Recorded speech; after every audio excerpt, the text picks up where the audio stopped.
What more could be said about Barbie? Depending on who you ask, she's flawless. Or a bad influence, a corporate nightmare, a beauty standard, a fashion legend, or the physical manifestation of mindless consumerism. One thing's for sure, she revolutionized the fashion doll. Essentially, every doll that came after her owes something to Barbie. Whether you grew up with Barbie or not, she is a part of childhood culture. She has a 99% global brand awareness. 90% of American girls own at least one Barbie. And her legacy doesn't stop when childhood ends. She gets parodied on Saturday Night Live, is the subject of classroom debates. A Barbie movie was the #1 film of 2023. For decades, countless movies and TV shows made references to Barbie. I went as Barbie for Halloween last year. Did you catch the reference? But she's so much more than a children's fashion doll living in a Malibu dream house. Cultural critic M.G. Lord noted that Barbie was created to teach women what, for better or worse, is expected of them in society. Since her debut in 1959, she always sparked bigger conversations than a doll probably should. People became obsessed with analyzing her and where she came from. Is she and Ken actually together? Was she really modeled after a German love doll? How did Barbie find her place when she started getting some competition? We're diving into everything. The success, the flops, the controversies, and all the what on earth was Mattel thinking moments. Get comfy, because we have decades of pink plastic chaos to cover. We're gonna look into the story of Barbie. So now, let's get started. Before Barbie, fashion dolls already existed, but they weren't for everyone. Dolls were luxury objects, made for royalty and the elite. More of a display piece than a children's toy. That changed in the 20th century with the advent of consumer culture. In the 1900s, France introduced Bluette, a doll sold with an entire wardrobe you could buy piece by piece. Argentina followed in the 1930s with Marilu, and in the 1940s, Patty Jo became the first American fashion doll. Sissy debuted in 1955 and was immediately praised for her high quality. Her clothes were made from real silk and chiffon, but due to her higher pricing, the doll wasn't too accessible on the mass market, not like how baby dolls were. But Ruth Handler, one of Mattel's founders, noticed something different when she watched her daughter play with paper dolls. Kids didn't only want to play pretend as mom, but project their future. She saw there was a gap in the market between what dolls were and what children wanted. Ruth proposed something radical, a doll that looked like an adult woman, but Mattel rejected that concept. After a trip to Switzerland in 1956, she'd have the biggest "I told you so" in toy history. She saw a blonde-haired fashion doll, Bild Lilli, with her ponytail, trendy, pin-up-inspired fashion, and a mysterious side gaze. She didn't only look like a doll, but an idea. This is where the urban legend that Barbie was inspired by a German adult doll came from. But that is very incorrect. Here's what really happened. Bild Lilli was a popular comic character in 1950s Germany. She was a stylish, metropolitan woman, though she was denounced as a gold digger, exhibitionist, and floozy. Her official occupation was a secretary, but it's hinted that she was a part-time sugar baby with several sponsors. Kind of like Holly Golightly. The Lilli brand was marketed towards adults, usually sold in tobacco shops and bars. But the dolls ended up being popular with children. Lilli came with doll houses, furniture, and individual rooms, offering a fantasy of adult independence that didn't exist in the American toy market. Barbie debuted at the American International Toy Fair in New York City on May 9, 1959. With an appearance nearly identical to Lilli, she wore cat-eye sunglasses, a zebra print swimsuit, and black stilettos. Parents were uneasy about her pin-up appearance, and Mattel assumed sales would be modest at best, believing mothers wouldn't want to buy a doll like this. Instead, Barbie sold 350,000 units in her first year, vastly exceeding expectations, and was even one of the 3 most requested dolls for Christmas that year. While parents preferred baby dolls, girls were watching something else. Movie stars like Doris Day, Grace Kelly, Audrey Hepburn were everywhere. So when a doll mirrored that Hollywood fantasy, it wasn't controversial to kids. It was exactly what they've been waiting for. But in her first commercial, it was an intentional marketing decision to show Barbie in a wedding dress. She may be a teenage fashion doll now, but domesticity was coming soon enough. This reassured parents if girls played with Barbie, they could learn idealized femininity. Barbie wasn't the first toy commercial. That was Mr. Potato Head in 1952, but she was the first to speak directly to her target audience. Her commercials ran through the Mickey Mouse Club, putting Barbie in front of millions of kids at the exact moment they were glued to their TVs. Her success proved that television could make a toy a must-have overnight. Soon, every other toy company would follow her lead. And she was only $3. Wow, but that's almost $33 today. But that price was reasonable because the sale model was you'd buy one Barbie doll and a bunch of clothing packs. And there was no holding back there. The early Barbies had zippers, buttons. There was real effort and passion put into these designs. The Barbie multi-universe was established in 1961 when her boyfriend Ken was introduced. Sort of. Any sort of personality or backstory he had wasn't established yet. The comments under his commercial are great. Somehow she knew they'd be going together? LOL. How did she know that? LOL. And frat parties? Barbie? LOL. I thought you said she was in high school. Keep in mind, this is the 60s. LOL. Bad girl. LOL. Why does Barbie have to be a teenage fashion model? That's not a good role model for girls. This is scary! Barbie and Ken also released their first album in 1961. The songs were fine, but no bangers, to be honest. Other friends who weren't so close because they'd be discontinued were Francie and Ken's friend Alan. But a few other characters stuck around for decades, such as Minge and Barbie's little sister, Skipper. She was advertised as joining Barbie when she went on dates with Ken, so she was the annoying tag-along. The 60s was when she'd have a long resume of careers in various fields. Barbie even daydreams of Dr. Ken and his very efficient nurses. She did everything from ballet dancing, fashion designing, singing, this look was iconic, nursing, business executive-ing, and most famously, she was an astronaut in 1965. This was the height of the space race, when anything involving outer space was the trend. Barbie stepping into a STEM role wasn't random, it was aspirational. In 1965, the percentage of women astronauts was 0. Today, 6 out of 10 astronauts are women. Barbie's extensive careers were another source of freedom play. They opened up another layer of fantasy and possibility. The 60s wasn't big only for Barbie's resume, but for her design. Her legs can finally bend and snap, and her waist can twist. To cash in on the swinging London craze, Mattel introduced Barbie's cousin, Francie, marketed as a mod girl from the UK. Another version of Francie, branded as Colored Francie, was not marketed as Barbie's cousin, but she was essentially a variation of Francie rather than a fully developed character. She's not really considered the first Black Barbie. That milestone belongs to Christie in 1969. One moment that gets brought up again and again in every "Barbie is a bad role model" debate is her 1965 Slumber Party set.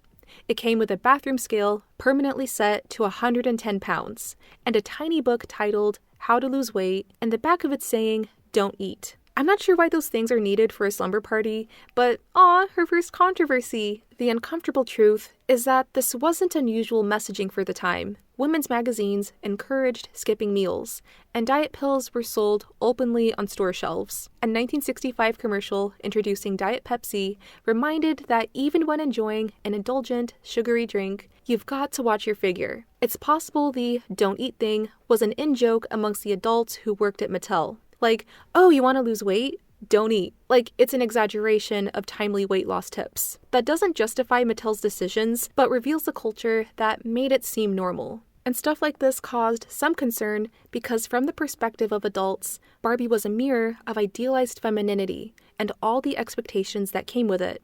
She resembled the type of women celebrated in the media. Movie stars, models, pageant queens, which was just starting to be put into question. The cultural obsession with what women look like, and nothing outside of that. And while this question didn't quite reach academia just yet, if children spend hours projecting onto dolls, what exactly are they learning from Barbie? They couldn't avoid this question because Barbie was inescapable. During the 60s, Barbie sat alongside G.I. Joe and Chatty Cathy as a top-selling toy in the US. She was worth $500 million. Cementing her fame, she had a bi-monthly magazine and an official fan club, basically the old-school version of Stan Twitter. The 70s would test whether she could evolve with the changing world around her. It's possible the first Barbie parody was on the Carol Burnett show. People still don't know what's going on between her and Ken, so she's probably not ready for marriage. One of the most recognizable Barbies was Malibu Barbie in 1971. The Malibu label did a lot of the work itself, giving off a luxurious, glamorous vibe that perfectly captured the Southern California dream. This point of time was full of protests and social change, but Barbie wanted to work on her tan. And that might have been the problem. What could a brand like hers look like in a world of denim, Watergate, and dirty rock and roll? Barbie was facing high-profile criticism for the first time. Gloria Steinem, who was a leading figure of second-wave feminism, commented in 2018 that Barbie was everything the feminist movement was trying to escape. The National Organization for Women accused Mattel of gender stereotyping and protested at a Mattel toy fair, claiming that Barbie and other dolls encouraged girls to see themselves as mannequins or housekeepers. One famous slogan in the famous Women's Strike for Equality was, "I am not a Barbie doll." If Barbie had become a Stepford-esque symbol of repression, what parent would want her in the house? And when you went away from the protesting/academia world, the numbers were brutal. In 1972, Mattel reported a $30 million loss, and in the following year, Mattel issued 2 conflicting press releases, one predicting an earnings recovery, the second saying no recovery was likely. Even Mattel's attempts at innovation backfired. Growing Up Skipper, a doll made to teach about puberty, ended up being a massive flop. Internally, Mattel began to wonder if Barbie's time was over. Sure, she won the 1975 Olympics, but what's that gonna do? She's getting outsold by a pet rock. A rock was laughing all the way to the bank. But a brand like Barbie wasn't something you just give up on. Barbie was too valuable to abandon. The question was how to reinvent her. What exactly was she selling? She had dozens of careers, but that wasn't the core product. She reflected whatever the culture decided was aspirational at the time. When Jackie Kennedy was the first lady, Barbie had a Jackie Kennedy haircut. When Twiggy was known for her large eyelashes, Barbie got her lashes done. To bring her to the next level, she needed to stop reflecting the moment and start defining it. There was some good news at Mattel. In 1975, Arthur Spear stepped in, cleaning up the company's debt and steered it back to profitability. And in the late 70s nightlife, something amazing was happening. Disco culture went mainstream. Glamour and sparkle returned, and it shimmered more so than ever under a mirror ball. Disco fashion delivered a fantasy that was familiar, but still felt innovative, flashy, dramatic, and modern. This new pop culture wave influenced Superstar Barbie in 1977. This was the moment Barbie became Barbiecore. She wore a hot pink satin evening gown with a matching boa dripped in rhinestone jewelry. Her design also changed. Barbie now wore a permanent smile, inspired by Farrah Fawcett, and this was one of the first Barbies that included built-in earrings. Along with other red carpet fashions, the Superstar title gave her a movie star-like presence, that she was a fantasy larger than life. There was also velvet and polyester Ken, so Barbie's back on track. She now has a unique brand identity.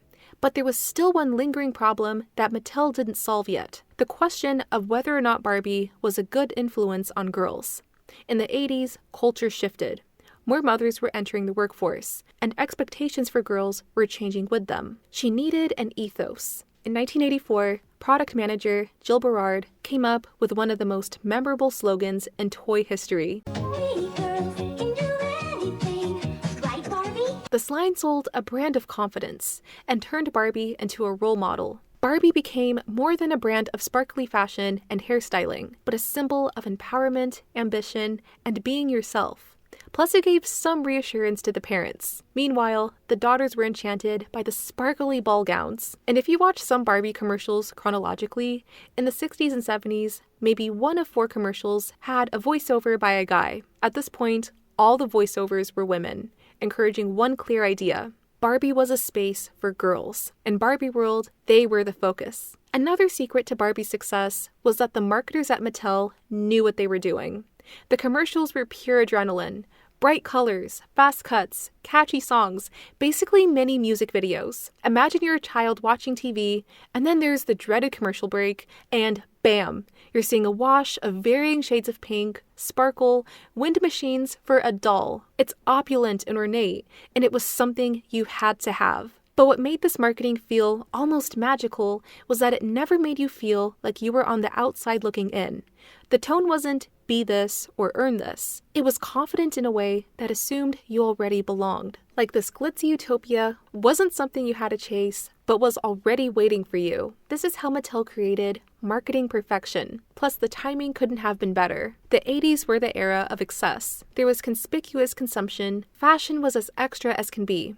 This was not the time to be modest. The Barbie aesthetic was unapologetically luxurious. There was tulle, crinoline, sequins, layers on layers. That's not the easiest to maneuver in, but who cares? She was selling fantasy. And that fantasy came with shimmer, jewelry, even accessories you could wear yourself. Everything in Barbie world was full-fledged glam, because that's what she liked. She was an astronaut again, but this time her spacesuit was pink. She can do what she likes. Like more and more women in America, Barbie was a businesswoman, but she preferred a pink power suit, which would turn into an evening dress. Girls could imagine themselves stepping into worlds that, at the time, hadn't made room for them yet. Everything was becoming more maximalist in Barbie's life.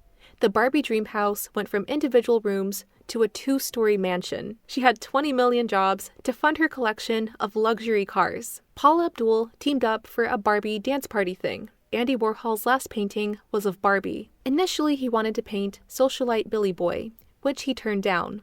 He owned 11,000 Barbies and 3,000 Kens, so he told Warhol, well, if you really want to do my portrait, do a portrait of Barbie, because Barbie, c'est moi. A doll has never been so famous.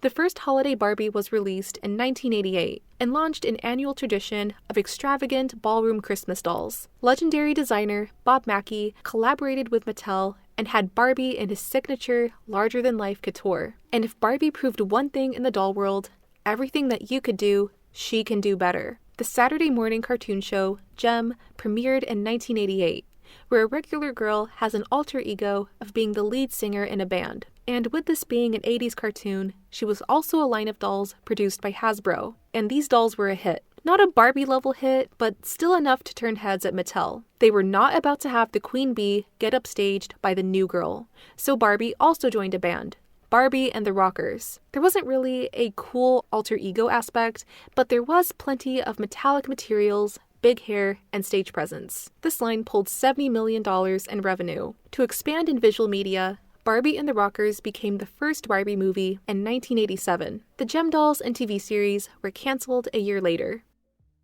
There was enough pleading at toy stores and enough parents eventually saying, okay, that sales kept climbing year by year. In 1988, Barbie sold 20 million units. In 1989, she sold 22 million. If you were around at this time, you needed to buy Mattel stock. Barbie started off the 90s at full speed, with annual sales climbing even higher, maintaining a near monopoly on the fashion doll market. Now, Mattel definitely leaned into a if it's not broke, don't fix it approach, but a subtle shift was still happening. Aesthetically, she was still delivering the ball gowns and dress layers, but Barbie also started embracing a type of girl-next-door chic. She had sparkles and scrunchies. Even the message evolved. The "We girls can do anything" slogan was retired, replaced with a new jingle. You've got something special. Less pressure to achieve, more encouragement of, you have inherent value. And the brand kept on expanding. Barbie had a workout tape. There was a steady stream of video games, mostly centered on shopping and going to balls. Mattel continued being on track with what's in style. Probably even more so. There was rap and rock in Barbie. It came with a boombox that played a beat, sounding like pots and pans smashing. She was a Baywatch girly, no copyright. She was also a mermaid. Mattel had to catch on to the Little Mermaid craze somehow, and she got into the rollerblading trend in LA hot pink. And Barbie marketing got even more extra, if that's even possible. Barbie staged a wedding with real people playing Midge and Alan. This is fun. I think toy companies should do stuff like this again. She ran for president in 1992. You had the option between an extravagant American flag dress and a professional suit. Reported by an Orlando paper, Barbie, while busty and big-haired, and not exactly American women's notion of the ideal candidate, is no more plastic than the real candidates. And besides, this is the year of the woman, proving that Barbie is, if nothing else, politically savvy. But the event of 1992 was totally hair Barbie. This doll was created by Barbie fashion designer Carol Spencer, who explained where this concept came from. It was all about experimentation. We saw mothers and children experimenting with Barbie's hair, before they did their own hair. All we had to do was give the doll the perfect little outfit. And as for her dress, in 1992, there was a resurgence of Pucci-inspired prints on the market. We created our own pattern and kept it simple, a short mini dress with swirls of Barbie's favorite color, pink. This became the highest-selling Barbie in history. Over 10 million units were sold globally. The reason it did so well? Because she had 10 inches of hair you could style with Dep, a real brand of hair gel. With its massive commercial success, this is remembered as Mattel's crowning achievement. At her peak in '97, sales were estimated to be roughly $1.8 billion. 95% of American girls aged 3 to 11 had at least one Barbie. The typical home had a minimum of 7. Even some parents got into the Barbie craze, buying collector Barbies mint in box as investments. And her celebrity went outside of toy aisles and Nickelodeon commercial breaks. She was satirized in Rugrats as Cynthia, joked about on SNL, referenced in primetime sitcoms like Friends and Married with Children. She was parodied in a Nissan car commercial, though she was brunette. Mattel didn't care for this commercial, so they took it to court. When supermodel Claudia Schiffer was chosen to be the face of Chanel in 1995, with her angular posing, it's possible there were some Barbie inspirations. Barbie was a named character in Toy Story 2. She was that girl in the pink section at the toy store. And it was incredibly accurate that Barbies would eventually be at a state where they'd become graffitied. Girls had as much fun dressing their Barbies and making up stories as they did cutting their hair off, drawing on them, throwing them down the stairs. The reason being, when you're a little kid, if you cut your own hair, you'll get in trouble. But cutting Barbie's hair, mom and dad might complain, but you're otherwise free of consequence. If a kid got really bored with their Barbie, then there's plenty of other things you could do with it. One woman recalls, "I'd hide the body parts around the house. My mom would be cooking dinner, and all of a sudden, there's a Barbie leg, and it would scare her." Another said, "I would wake up in the morning, tie them to my fan, and pretend it was a roller coaster. Or I would be like, what happens if you put a Barbie hand or arm in the microwave? I just wanted to see." But dolls happen to be a great place for self-expression if you're a child, so using Barbie as a tennis ball can be an important part of development. And then there's Ken. He's just Ken. Of course, since he's not the main character, he's bound to not reach the sales that Barbie had. But in the monster success of the 80s and 90s, Ken was selling so low that Mattel was getting concerned. He was at risk of falling into the discontinued void, and it didn't help that his PR wasn't too hot. A poll of 1,000 adults found 20% thought Barbie should dump him, while 17% agreed he should be more like Tom Cruise. And in the target demographic, half of the girls agreed. Ken had to go, but if we know one thing about Mattel, they don't give up. Ken just needed a makeover. Survey results found that girls would like it if he was cooler, and the marketing manager explained it plainly. We wanted to keep Ken as cool as possible. So in 1993, inspired by Earring Magic Barbie and Madonna's backup dancers, Ken got a new look with Earring Magic Ken, donned with bleach blonde hair, a purple vest, a mesh top, and earrings, and a matching pair for you. A Mattel representative explains this look. Ken's a man of the 90s. More and more men are finding it acceptable to wear earrings. This moment sparked the enduring rumor that Barbie was Ken's beard. Or maybe they were each other's beards, who knows. Earring Magic Ken became the best-selling Ken ever, but mostly because adults, specifically gay men, were buying it as joke gifts. He even became fodder for late-night talk show jokes. Ken was finally getting recognition, just not in the way Mattel intended. So he got another rebrand. Marketers pulled away from his colorful, eye-catching wardrobe and machoed up his image real quick. No more peroxide for him. He's now tall, dark, and handsome. You can now shave his beard, and he wears Old Spice. He also starred in a Ken and Little Brother Tommy commercial, but let's be real, this is single dad Ken. So Barbie had her share of criticism since day one, her proportions and lifestyle being a frequent target of criticism, questioning if she was sending a good message or not. But for the most part, that was background noise. Barbie as a controversial figure didn't reach a boiling point. Yet. The Barbie is a bad role model tidal wave finally hit with the release of Teen Talk Barbie. This wasn't your typical Barbie. Press a button on her back and she'll say 4 out of 270 possible phrases, all randomly assigned. So your Barbie might be saying something completely different from your friends. Most of the lines were harmless. Let's plan our dream wedding. Want to have a pizza party? But then there was that one. Math class is tough. 4 words was all it took. Groups such as the National Council of Teachers of Mathematics and the American Association of University Women argued this phrase contributed to the stereotype that girls struggle with math, and when they start going to college, they would be discouraged from entering STEM majors. The AAUW president claimed preteen girls most likely to play with Teen Talk Barbie are at the highest risk for losing confidence in their math ability. There were headlines like Barbie's Math Problem and Bimbo Barbie. This must have been a very slow news week. Plus, this doll didn't help with the materialism accusations. Her other phrases included, I love shopping. Do you want to go shopping? Will we ever have enough clothes?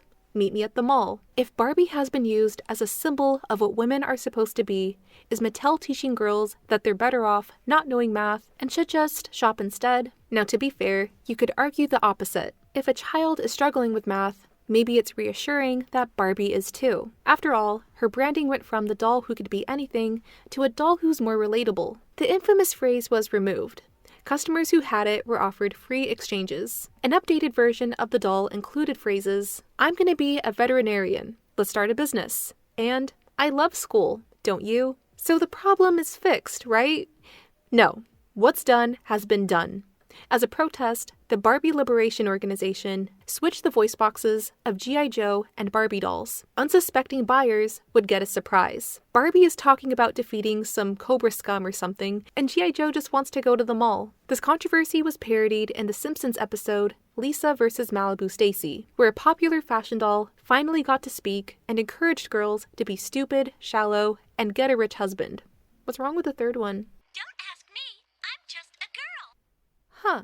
Let's buy makeup so the boys will like us. And if there's one thing Mattel learned from this, is to never, ever say anything about math again. But Teen Talk Barbie really pulled the pin. Suddenly, everything Barbie related was under a microscope. Even her media ventures were not safe.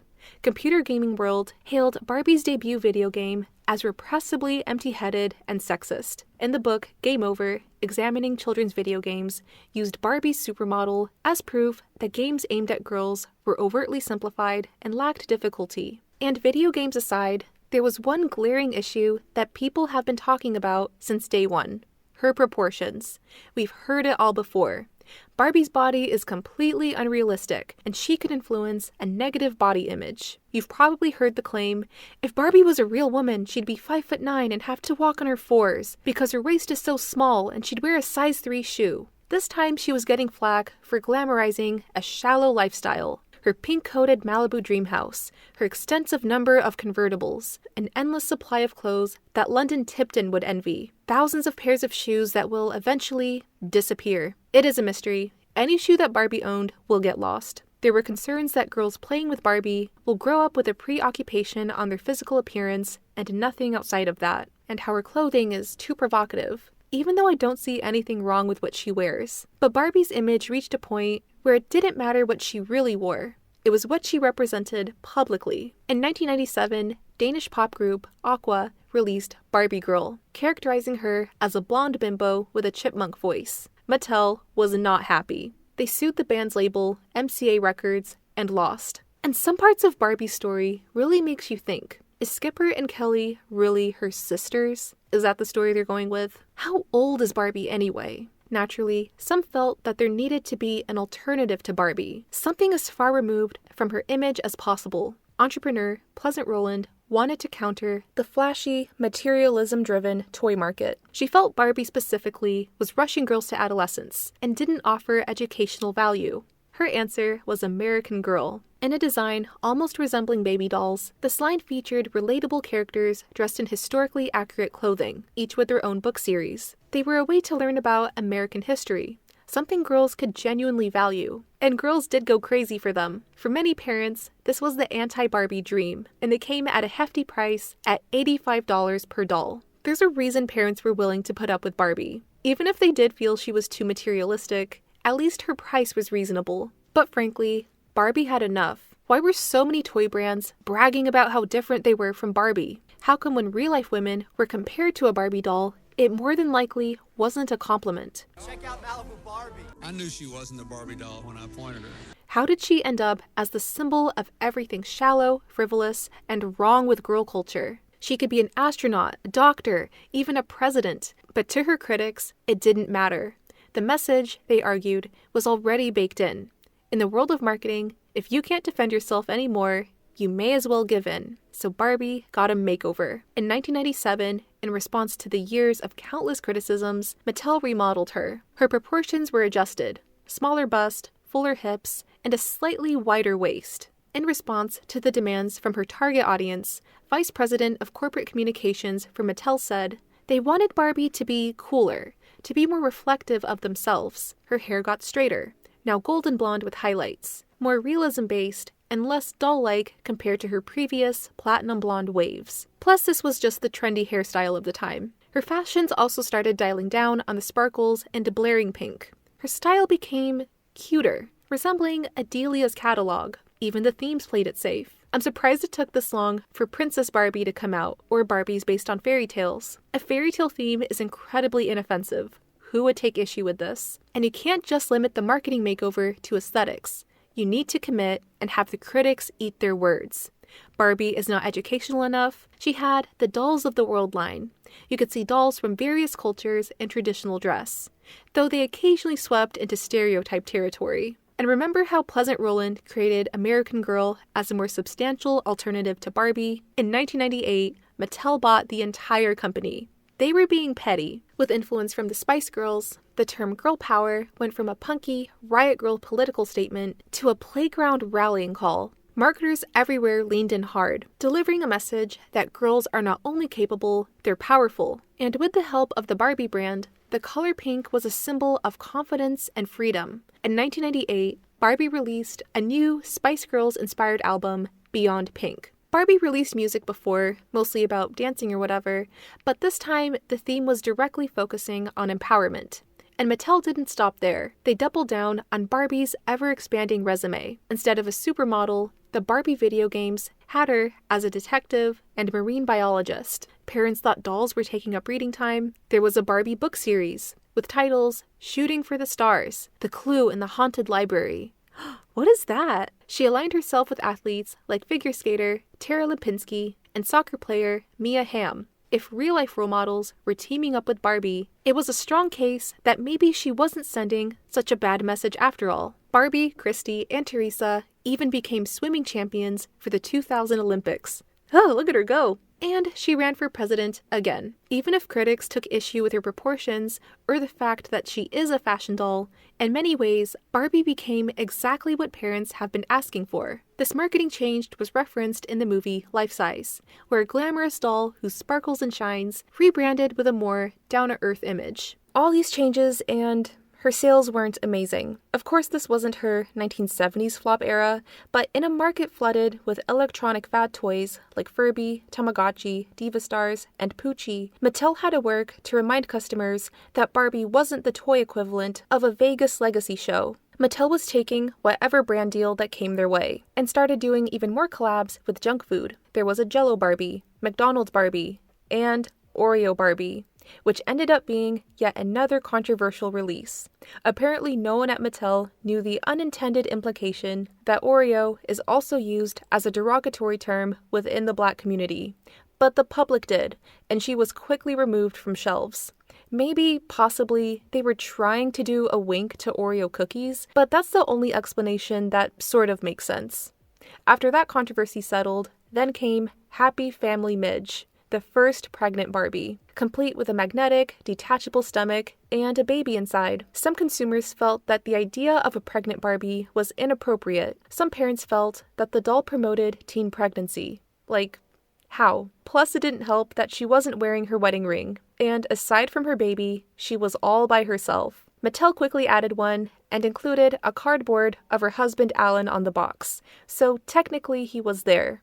The reason this doll was made was for educational reasons. Mattel explained this concept can help parents discuss pregnancy without having to have graphic descriptions of the reproductive process. But aside from weird brand decisions, Mattel entered a new millennium, filled with possibilities.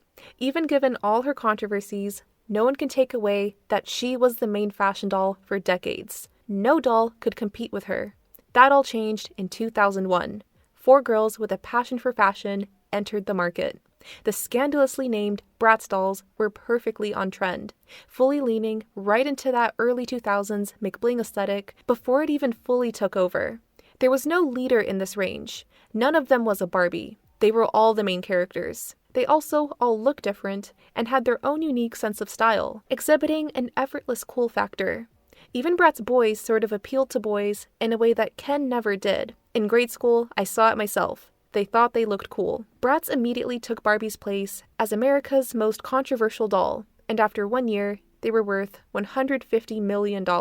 Before the release, Barbie made up 90% of the fashion doll market. After the release of Bratz, it was 70%. The overall Barbie brand was outselling Bratz, but Bratz was selling more dolls. Mattel noticed. Of course they did. They had to have that sweet slice of trendy, cool, pop star-inspired pie. So in 2002, they launched Sine as a direct competitor to Bratz, a trio of stylish, in-the-know girls living in New York City, led by Barbie herself. They had the outfits, the attitude, and faces that looked very familiar. MGA, the creator of Bratz, sued Mattel for copying them. That their appearance, fashion, and marketing was a near-identical copy of Bratz. I don't think that's true. They each had their own distinct vibe and style. I will be making videos on Bratz and Sine where I go more in detail with that, so stay tuned. In a weird way, the Bratz versus Sine versus Barbie situation ended up doing the Barbie brand a favor. It perfected her brand identity. The decline in Barbie doll sales motivated Mattel to try something different, and here is where the Barbie movie universe starts. In the early 2000s, CGI animation was still a novelty, and more importantly, it was faster and cheaper to produce. So in October 2001, Mattel released its first direct-to-DVD film, Barbie and the Nutcracker. And this didn't feel like a scramble for money. This was an actual movie. The ballet scenes were choreographed by Peter Martins, a legend in the ballet world, before he was called out for being a weirdo. Tim Curry voiced the villain. That added 50 points alone. Variety even reviewed, "Trouble is, it's much easier to root for the bad guy, since the Mouse King is the most animated character in this visually undistinguished animated feature." Barbie and the Nutcracker and its related projects generated over $150 million in sales, and Mattel found its new moneymaker, creating a new unwritten rule that other doll brands had to have their own movies and visual media. Yes, there were still regular Barbie dolls, but the dolls with movie tie-ins were selling better. Some of them sang the dolls from their movies, but that did get annoying fast. You're trying to change Annalise's clothes, and you accidentally press the button on her back, and she starts singing, like, "I didn't want you to do that." And the movies opened the door for even more products. You could get the dolls from the multiple side characters. Horses, Pegasuses, carriages, whatever guy Ken was portraying. The Barbie films expanded her brand's character. She wasn't just a plastic doll. She was wholesome, underwent hardships, learned lessons. She was brave. In the future, I will go into depth in the Barbie movie universe. Most importantly, Barbie in this era became safe.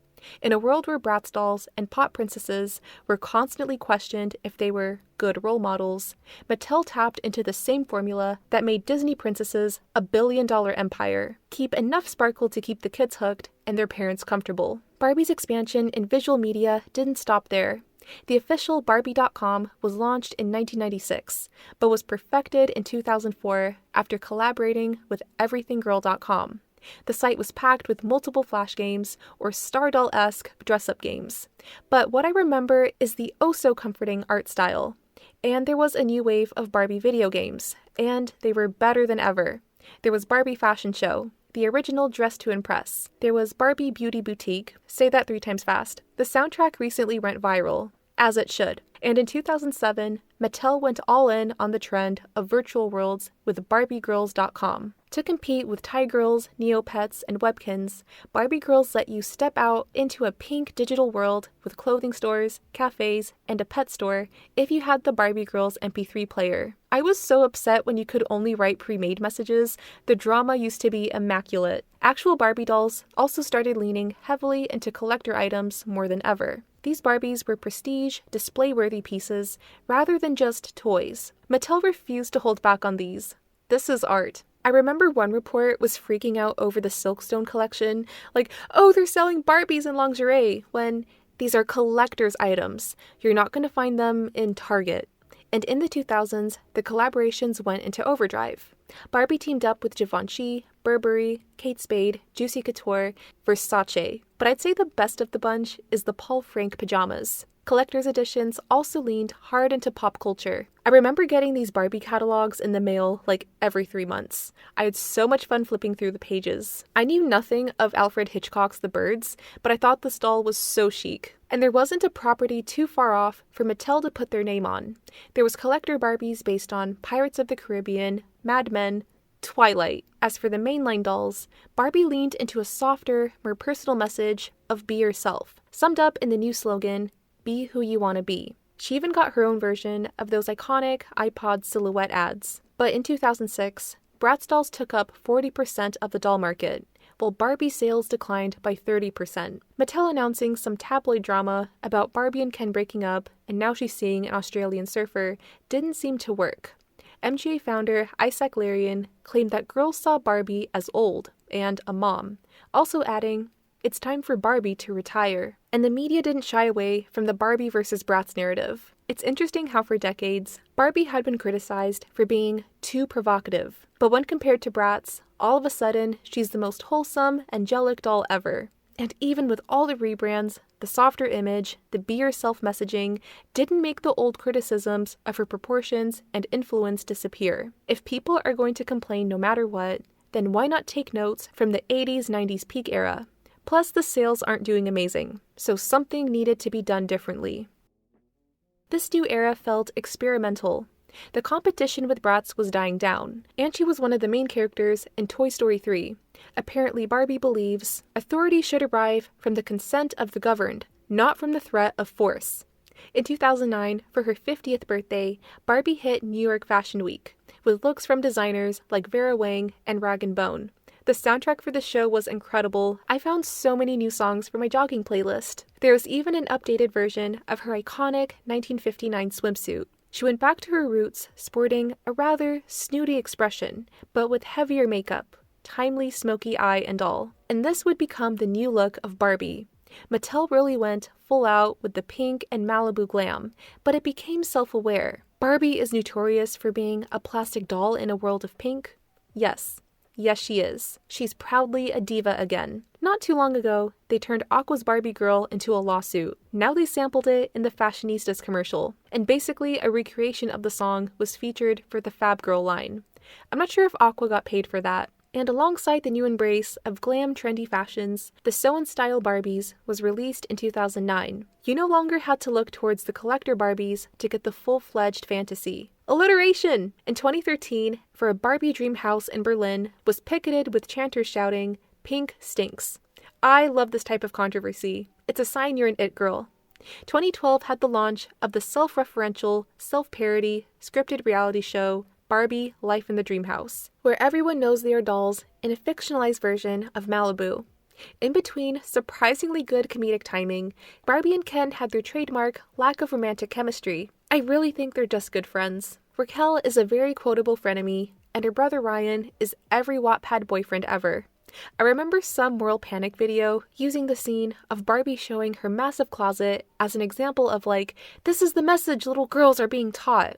Like, it's a joke. It's satire. Calm down. The series seems to not only appeal to its target demographic of children, but for Barbie fans in general. There are plenty of, you know if you know, Easter eggs. Midge, remember the pregnant one, initially shows up in black and white, fully 1960s. She gets a modern makeover, 2013 era statement jewelry and all. We get a quiet reference to Shaving Fun Ken and his hairstyles from decades ago. And the hedge is in the shape of a swan. The Barbie movies exist in this universe. In 2014, Barbie sparked up controversy once again by being on the cover of the Sports Illustrated swimsuit issue. This issue was advertised on a Times Square billboard with hashtag unapologetic printed beside her. Mattel explained this cover. As a legend herself, and under constant criticism about her body and how she looks, posing in the issue gives Barbie and her fellow legends an opportunity to own who they are. But people immediately questioned why a children's toy brand was collaborating with a magazine like the Sports Illustrated swimsuit edition. And this might be one of the strongest arguments Barbie critics have ever made. Why this collaboration? These two things don't collide. I believe the reason this happened is because Mattel intentionally wanted to spur controversy, because they kind of needed people to talk about Barbie again. They brought back the glam, they were open to controversy and criticism, and her sales have never been lower. And in 2014, it looked like there was new competition. It looked like there was. Graphic designer Nikolai Lamb created Lamely, the doll that aimed to prove that average is beautiful. He explained the inspiration to the male, to me, Barbie, she looks kind of alien-like, and that's what sparked it. If Barbie was a real woman, she'd be intimidating and cold, and what I like about real women is that they're warm and friendly. I just wanted to create an image that reflected that. Kind of a weird thing to say. But in Lamely's marketing, we were reminded every 5 minutes that this doll is not like Barbie. This is the anti-Barbie. Her proportions are realistic, she dresses averagely, and she doesn't wear makeup. We knew what Lamely wasn't, but we don't know exactly what she is. She's a perfect encapsulation of socially approved averageness. She was made to be as inoffensive as possible, and unfortunately, that's not how you create a brand. Even her expression just looks like, meh. All we know is she was a fashion doll, and I'm not going to say anything. But this doll came out at the right time. On social media, there was an increase of discussions of body diversity.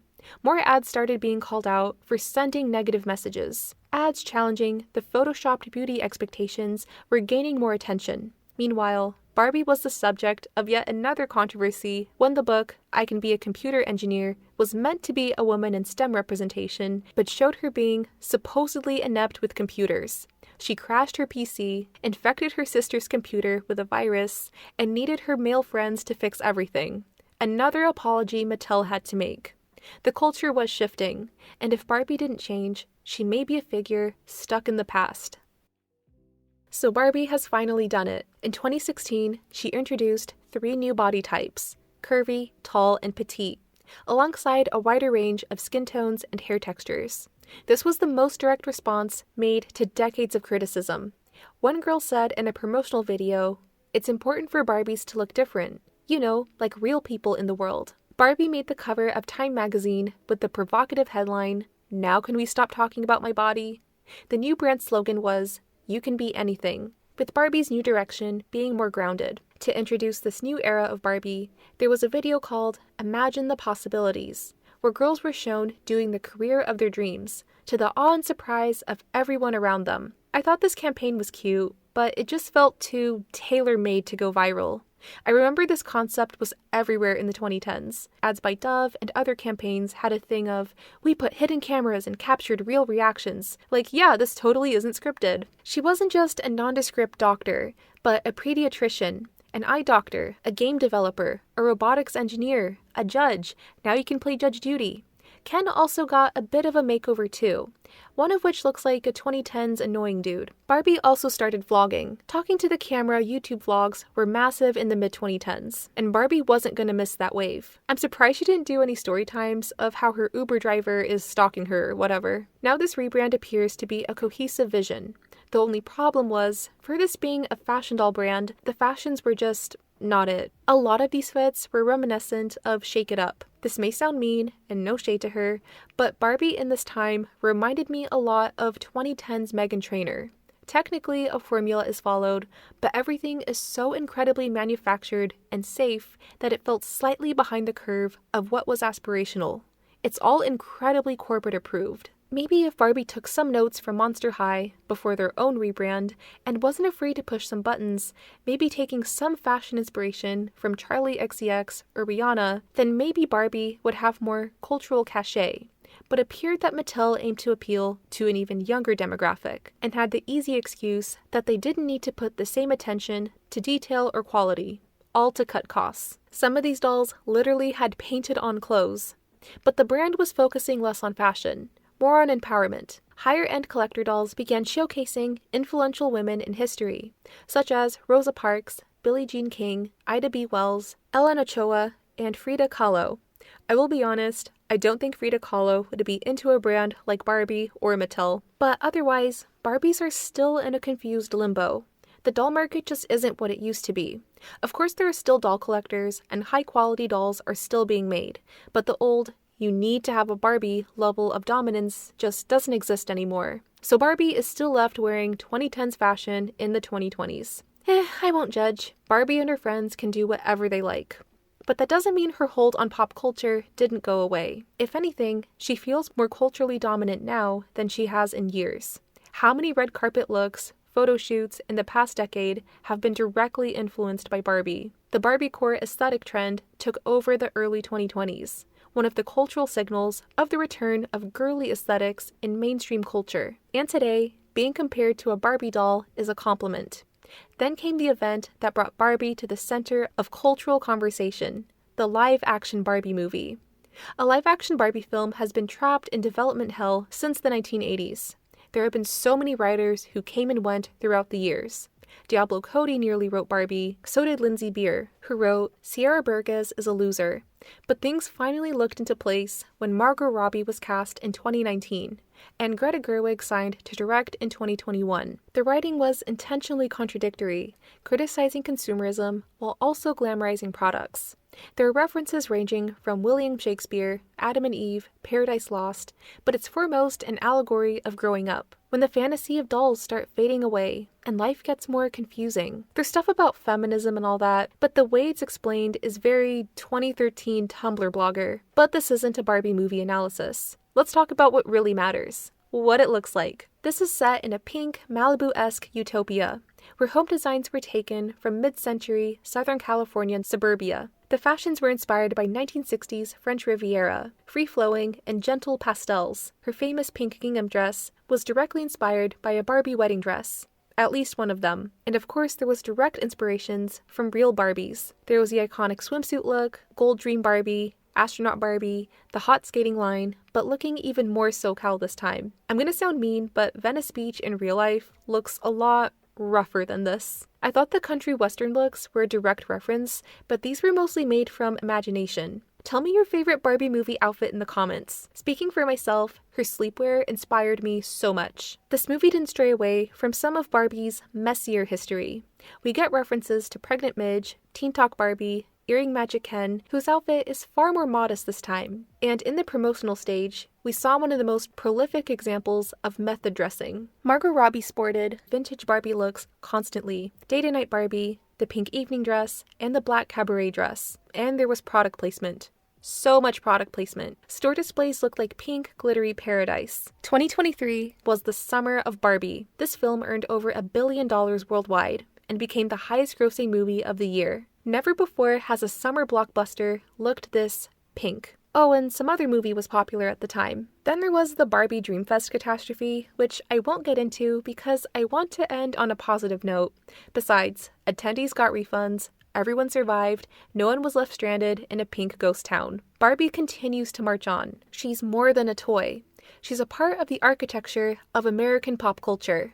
One of the most recognizable childhood icons ever created. Many fashion dolls came and went, but you have to give it to Barbie. She has longevity. Fashion dolls are still referencing Barbie, continuing her image as an aspirational figure. She's very much a meme queen. Thank you, Barbie Cinematic Universe. Barbie will continue being parodied and satirized, and used in memorable projects. Barbies were used to create the most popular girls in school. I remember coming home from school every Wednesday, excited to see what new messiness is going on in Overland Park. Since 1959, Barbie has been a source of creativity, and even learning about fashion history. Plus, if you mix and matched Barbie clothes as a child, it is a way of fostering independence and confidence in personal taste. So then there's the question that followed Barbie for decades. Is she sending a bad message? Could her proportions cause a net negative for her target audience? And the answer is the most boring one. For some, yes. For some, no. Generally speaking, when children play with dolls, there's usually a disconnection from reality. Dolls exist in an imaginative space. In most cases, the average kindergartner isn't looking at Barbie and thinking, this is what a real human should look like. They're projecting stories onto her. And children tend to learn beauty ideals, not necessarily from dolls or cartoons, but from real-life images. Back in the day, it was from live-action movies, advertisements, magazines, and today it's from social media. And it is a mix of media messaging and what is taught at homes. If a child constantly hears about calorie counting, diets, or negative body talk around them, they hear that, and they will remember it. And there is an argument that Barbie participated in the image of the thin ideal, but she was just one piece of a much larger cultural machine. Everything we talked about here, the rebrands, the trend chasing, Mattel's boardroom meeting strategies, how well she was doing in the doll market. As children, we paid attention to none of that. We were too busy throwing Barbie down the stairs, brushing her hair into static oblivion, and making up dramatic storylines with our friends. Many children imagine what they'll like to be as adults. And if you played with Barbie, there's a good chance you pictured yourself being glamorous and confident. And adults aren't much different. We still carry idealized versions of ourselves, the version where we have everything figured out and enjoying life every day. Barbie just happened to package that feeling in plastic form. Beneath all the controversy and criticism, Barbie fundamentally sells optimism. The idea that your life can be exciting, happy, and fulfilling, whatever that may look like to you. With Barbies, you controlled the narrative. As adults, there's something we can all learn from Barbie, not because she's perfect, but because she represents the freedom to imagine yourself however you want. What's better than feeling confident and comfortable in your own world? And that's all I have for how Barbie became an icon. Thank you all for watching, and I hope to see you all in the next one. Bye!